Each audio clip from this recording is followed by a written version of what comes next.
Hello, everybody, and welcome to the Whole Experience podcast, where we talk about all things mind, body, and lifestyle that make up the holistic experience. I'm your host, Cassandra Perry, certified holistic nutritionist, herbalist, somatic therapist, and soon to be massage therapist. Thank you so much for joining us today, and I hope you enjoy the show.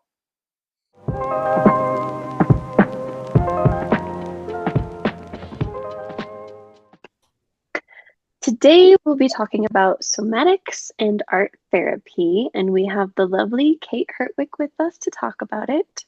Kate is an arts psychotherapist and the founder of Inflow Creative Arts Therapy. Hello, Kate. Hi. Can I call you Casey? Sandra? How do you want You can. Yeah. Casey? That's how I know you. I'm so happy to be here. Thanks for having me. Absolutely. So start off by telling us a bit about yourself and what it is that you do. Yeah. So, hi, I'm Kate. I am a creative arts psychotherapist, trauma therapist, um, and practice owner at Inflow Therapy. And I combine somatic methods, as we're going to talk about today, EMDR and art therapy in the treatment of trauma for my clients, as well as help clinicians on my team learn these trauma focused methods.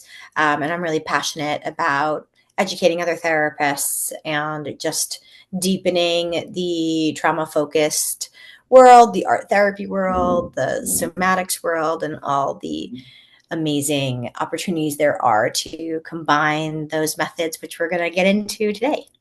Yeah, it sounds like you're doing a lot. So, how did you get here and what inspired you to begin this business, Inflow Creative Arts Therapy? Yeah. So my journey to where I am now began far before continuing education, graduate school, undergrad. As a teen, using art as a self-healing tool, which I know you and I both can relate to as we met in art school. Um, and as an art major, I found myself exploring themes of emotions, trauma, human nature, humanity, a lot through figurative sculpture and my photography. And just in my own world, in my own emotional world, art was always a refuge and a place I went to help myself explore things that I didn't feel safe talking to anybody about, or I just, had my own little journal. And I was also fascinated with just human nature and began taking up a minor in psychology in college. This later led me to creating my own internship in college where I explored community arts, healing through art making in the community, and the type of arts that focused on just encouraging healing in general. And after some time and deciding how I wanted to go, I received my master's degree from NYU in art therapy. And that's where I really began developing a trauma focused lens while working in various trauma informed settings. A women's shelter in the city for women and children experiencing domestic violence, for teens in residential treatment, and eventually found myself at a group practice in the private practice sector that specialized in trauma focused care and modalities like EMDR, somatics, and parts work. And that's where I began honing my expertise. I got trained in EMDR. I started learning more about somatics, experiencing it myself, learning about parts work. I gained an incredible amount of knowledge and training.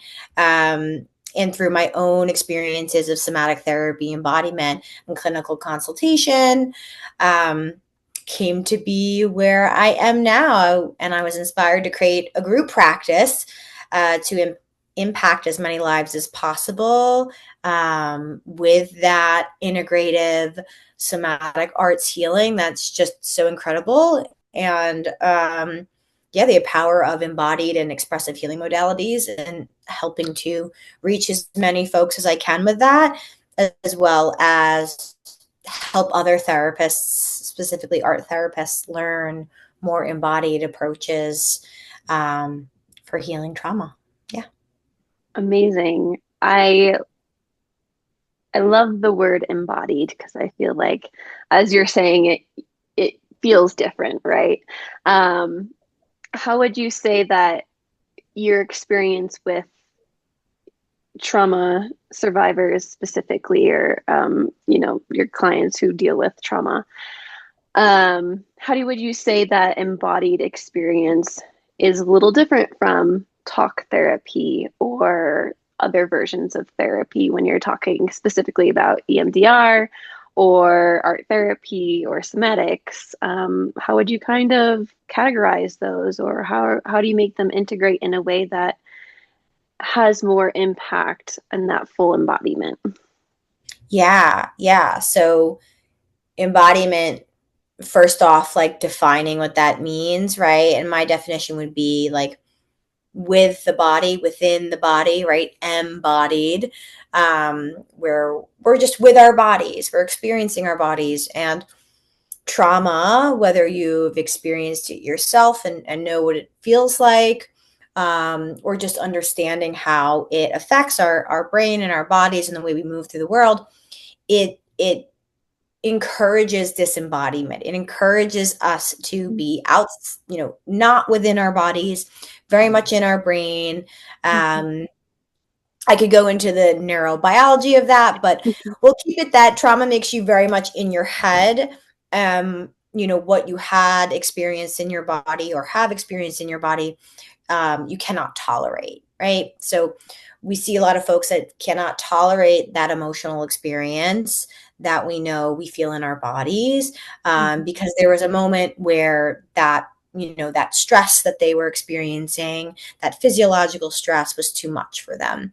So for trauma, it's really understanding that trauma most always is that disembodied experience where we're very much in our heads, where our brain is behaving in such a way that we're not embodied. So my work of combining art therapy, expressive techniques, somatics, EMDR is about helping the client safely return to experiencing their felt sense, right? A felt experiencing of being in the body, their emotions and where they may land, as well as those traumatic experiences and the mark of those traumatic experiences that we know are encrypted in the cells and muscles and fascia, and helping just access parts of the brain that we can't access with talk therapy. So talk therapy is important. That's where a lot of folks start their therapy journey. That's where I started my therapy journey.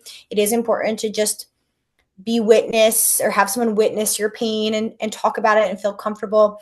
But we know that talk therapy is not accessing those parts of the brain or the body that store trauma, that are affected by trauma. So the modalities that I learn and we use at my practice are trauma focused and evidence supported for addressing the way trauma really shows up in our lives, in our brain, in our body. I love that. And I think, a lot of what I've followed in your business and what you do is coming back to art therapy is like play, like child play, right, for yourself. And a lot of trauma, and most of us millennials at least, is child based, right? It's stored from a very young version of ourselves. And so I know we talked about this before, but I wanted to bring it up again, that there was a time in my life where you and I were talking about this, and I was experiencing talk therapy and somatic therapy and really trying to figure out what that was for me and how to shed some of that trauma in the process. And you said something very simple like get a large piece of paper and just start scribbling with both your hands, and there was a technique around it, and I forget what you had called it, but you were very much like get on the floor, get on your knees, draw like you're a kid again, and move your hips while you're doing it and get very somatic about it. And I remember that experience just being so freeing and opening, and really allowed me to get in touch with a part of myself that I didn't realize was just like screaming at that moment, that it just wanted to be seen. So can you talk a little bit about some of these techniques and kind of Yeah. give an example of that?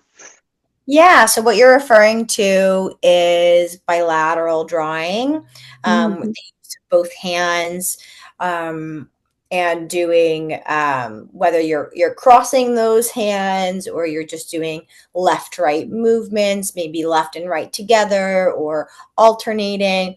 But the bilateral mark making, as a expressive arts, um, intervention, but also that embodied approach where the benefits of bilateral stimulation help, calm the amygdala, the kind of like the fire alarm in our brain that helps us know if we're safe or not. And Mm-hmm. it has all of these benefits for helping us feel more calm, beginning to help the brain kind of pay attention to something, right? So, in that moment when you are on the floor, kind of feeling like a kid and doing that bilateral mark making, both hemispheres of your brain are activated, we could say, and your brain is paying attention to that experience, it being a positive experience, it being an experience that's reminiscent of a safe, playful state of your nervous system, right? Mm-hmm. And we know that play is where we want our nervous systems to be, right? Most likely right now, we're both in that parasympathetic, safe, playful place where we're just engaging with each other and having a resonance and connection. Um, and so the way that I integrate somatics and art therapy is in that way of how can we, you know, benefit the body in helping it be in that parasympathetic state, that safe, playful state.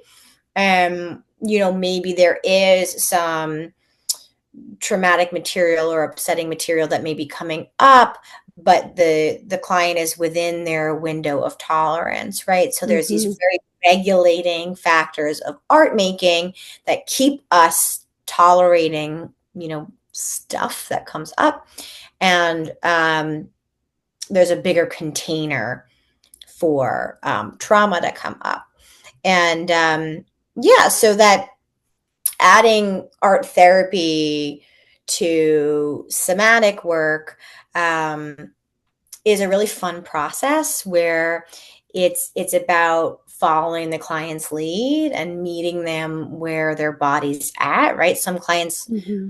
might be able to, like, if they've been doing yoga or, they are a dancer, they might have a really strong ability to connect with their body and sensations, and other folks might not. So, Right. somatics is a great way to get to know a client's nervous system and body. And then I add art therapy in a way that like supports them. So, it might be something very, um, small, just like drawing a body scan, right? So like they draw their body on the page and they're just noticing one spot of tension, and they draw a little red line for some shoulder tension, or they draw, black swirl where they feel something in their stomach. And that's where we might be starting, because that ability to be fully engaged with their body and making bilateral art making, or, using a bigger page, might not be available to them. Yeah, and that sounds like a very efficient way to reach the client's needs, is by starting with somatics and kind of building a structure around that. I really love that idea.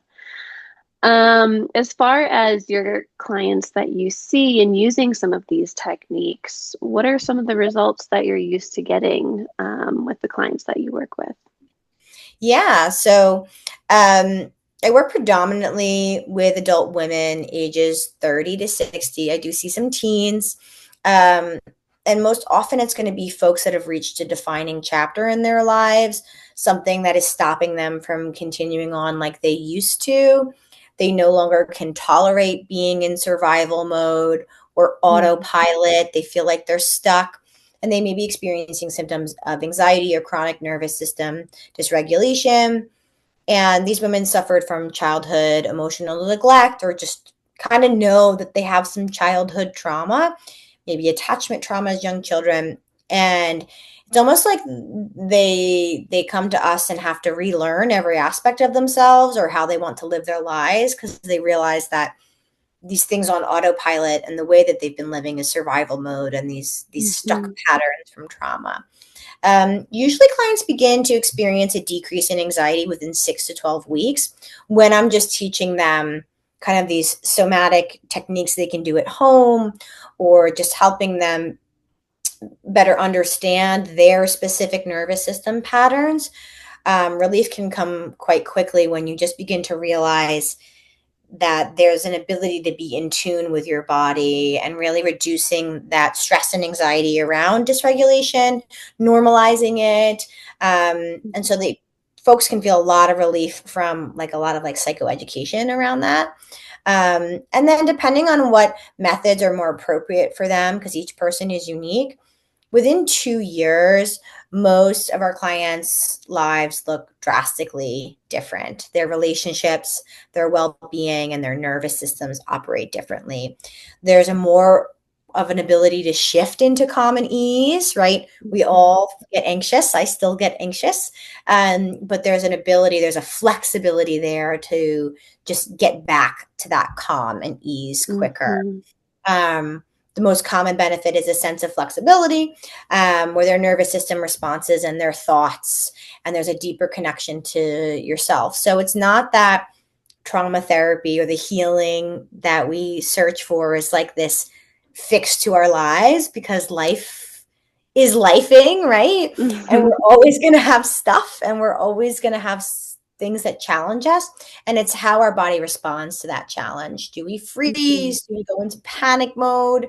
Do we drop all of our good habits and just end up in a different state and we really struggle, or are we able to like move through those things? So whether that's I'm engaging them through somatics first to help them connect with their body, and then we help them become more creative, help them become more playful with art. Or it might be the other way around, where actually we're starting with art because just drawing on the page feels like it's easier to access that, and then slowly connecting to their body. Whichever way that we arrive, it's the same destination, right? Of helping them feel more flexible with their nervous system, helping them feel like they can access those playful, easeful, safe states within their body. Yeah. Yeah. I think flexible is like the best word for it. I feel like sparks went off as you were saying that specifically. Because I know in my own experience, the things that used to rock my world, like little stressors that just eat away because of everything that was piled up in my own nervous system and my own trauma and stability, are look completely different now, right? After practicing somatics. And I think 6 to 12 weeks is sounds like a really quick turnaround, but it does, I think, make people feel more in control when they believe that they're helping themselves by practicing something, whether they recognize what it's doing or not. They'll find out further down the line that, oh, I'm handling this situation much differently than I was before. And I love that you said that their relationships change and how they hold themselves in the world changes, because that is something I really began to see in myself first, was like, I'm just showing up differently and I'm getting different results because of that. And for me, I would say it's totally changed my life. And I'm sure a lot of your clients feel the same. Yeah, it's changed my life. I always tell my clients that, I'm walking a path alongside you. Everything that we do in here, I've done myself. That's one of the things that happens as a therapist, is we usually are the guinea pig first and we learn ourselves. And so, yeah, I can say somatics changed my life just in the subtlety, like you said, of how we show up. And I think that's what's important for folks to realize about therapy or working with a coach, or is that defining like what progress actually looks like and feels like, because a lot of us don't know. We go Yeah. into this chapter of our lives thinking it's going to be these big moments, these drastic, shifts. And Yeah. while those can happen, most often it's like these little tiny things over time that it's almost like you just wake up one day and you're like, oh wow, actually a week ago when so and so said that to me, like I feel like a year ago I would have like totally flipped out on that Yeah. person. And yeah, and this year it was like, and this time it was like no big deal. Wow, like I'm just noticing that. So Hmm. it's like helping ourselves and our clients be able to sense into the subtleties of the wisdom of their body. Yeah, and I think there's something to say too, once you practice something like this enough, you then can use it in those most stressful moments, right? Like when you're spiraling.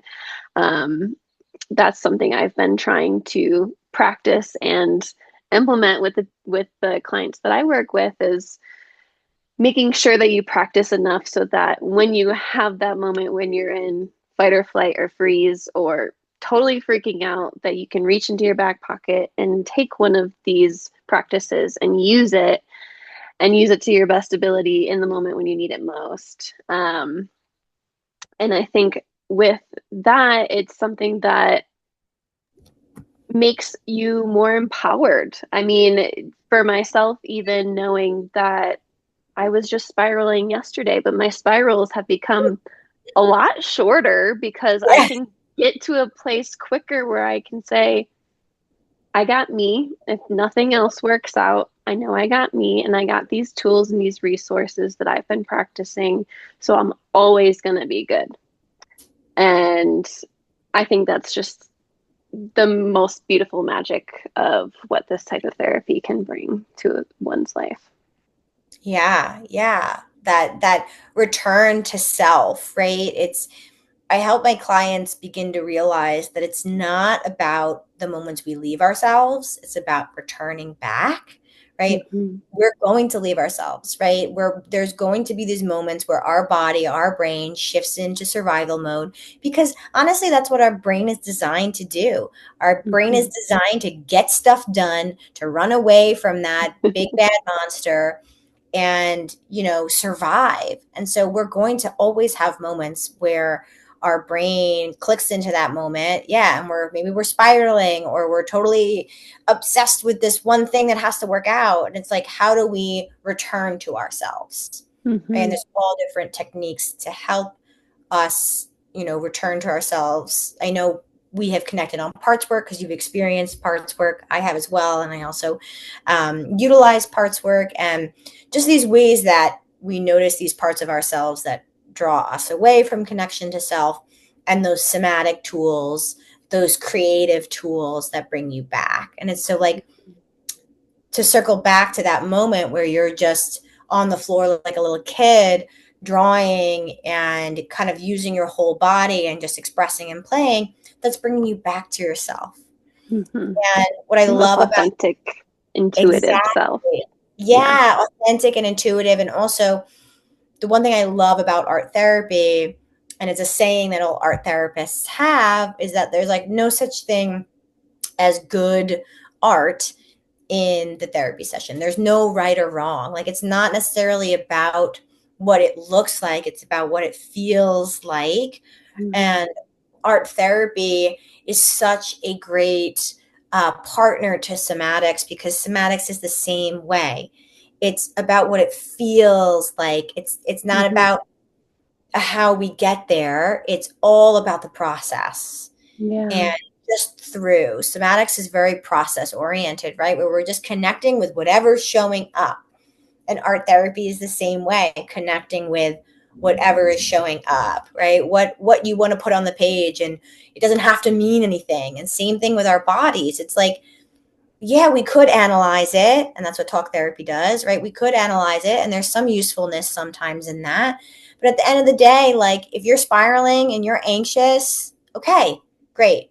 You're anxious, Maybe we don't need to understand why. Let's just notice how it feels in our bodies, and how do we want to support that? What do we need to do to move through that anxiousness and return to safety?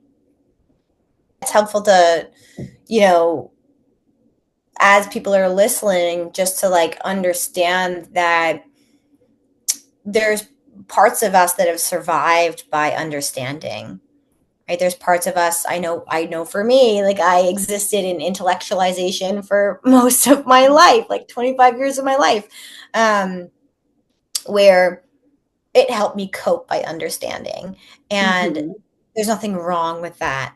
Understanding helps us process and helps us get through things. We do need to understand, but there's parts of us that can be so heavily protective in that space that it prevents us from feeling our feelings. I know that was the case for me. I was depressed for many years because I knew everything that was wrong with me, but I was repressing all of those feelings that actually needed to feel. And that depression that I thought I always was going to have, that anxiety that I thought I was always going to have. Oh, I just have depression and anxiety. Like that's my life now. And then when I began somatics and realized, oh wow, like, it's futile. There's no point in understanding this anymore. I just need to feel. I just need to feel. I need to feel and feel safely, of course. That Create everything space to feel. shifted, right? Exactly. And create space too, right? And so there is a process, right? We can't just, and we can't just like jump into something if there's no spaciousness to feel that. But there's so many tools that we can give people to start cultivating. I call it a container. I don't know what you call it, but that container of safety within the body that you could be doing, 5 minutes a day, just like supporting your body in moving into this space where, feeling your feelings is maybe not, it takes a while for it to get to like second nature, especially for folks that are doing it just now for the first time, but that it becomes a habit, and then a lifestyle. And then a lifestyle, yeah. And I think that's a crucial point to make too, is just taking 5 minutes a day. My therapist likes to say, like, all right, you're feeling very emotional today, but you don't have time. Like, you still got to work and you still got to do life because you're an adult.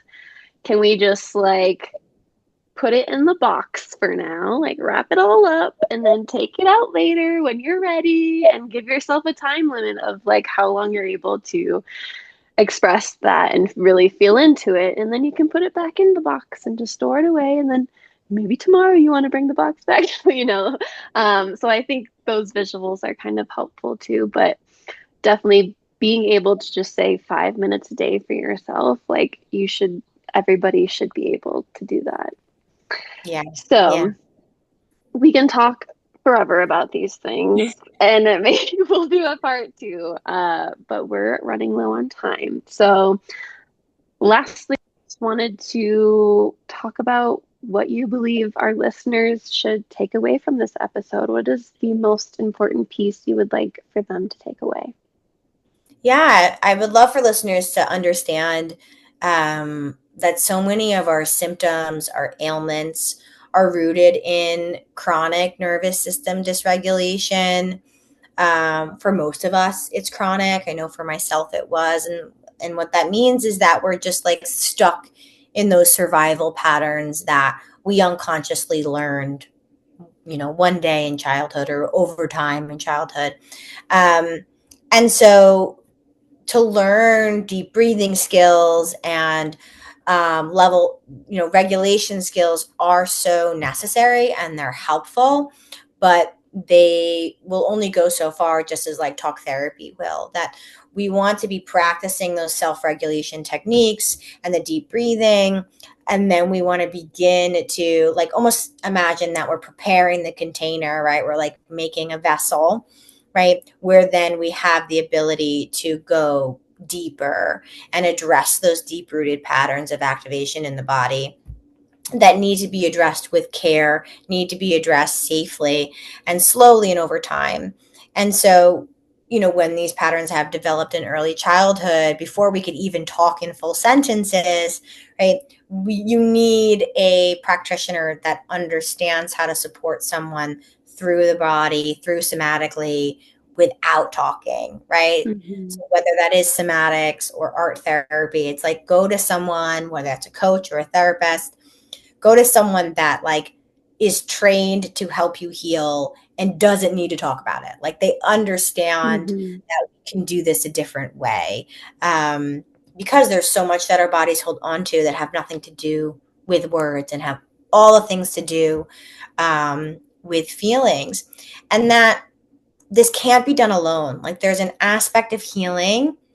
Like I love that we can actually get so far with self healing, and that's something that I love and I geek out on, because there is so much that we can do. There's so many tools I give my clients. There's so many tools that your therapist is giving you or you give your clients, Casey, that is amazing for self-healing. But our bodies need co-regulation. And that's the Mm-hmm. biggest thing about somatics, right? Is that there's that coach or that therapist across from you helping you learn how to regulate while you're in the space with someone else's regulated nervous system. And Mm-hmm. so we need other people to heal. And so relationships are so needed. And so I just encourage our listeners to go find that person, right? Find that person that they can co regulate with.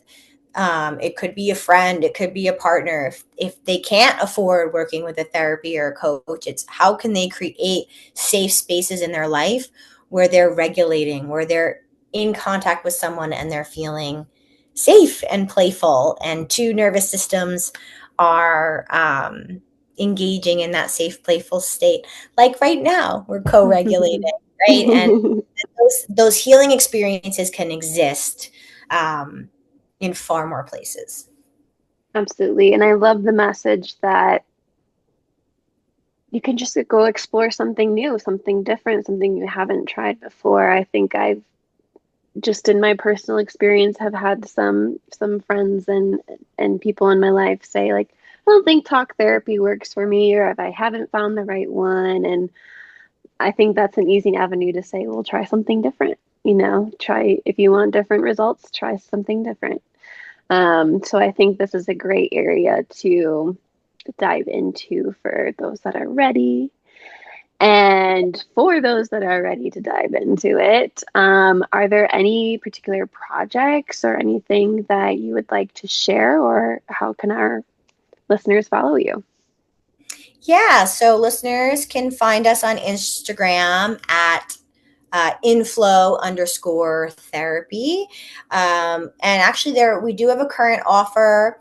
It's through another therapist on my team. Her name is Allison. She's created the Mindful Art Space. It's like an online stress relief group focusing on mindfulness, creativity, and connecting mind and body.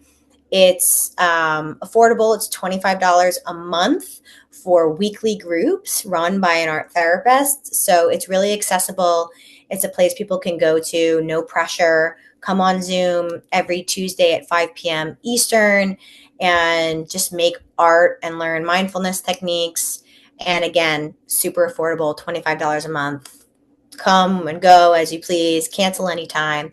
So that's our really exciting offer. Otherwise, we are accepting clients weekends, evenings, weekdays. We have a wait list, all the good things. Thank you so much, Casey, for having me.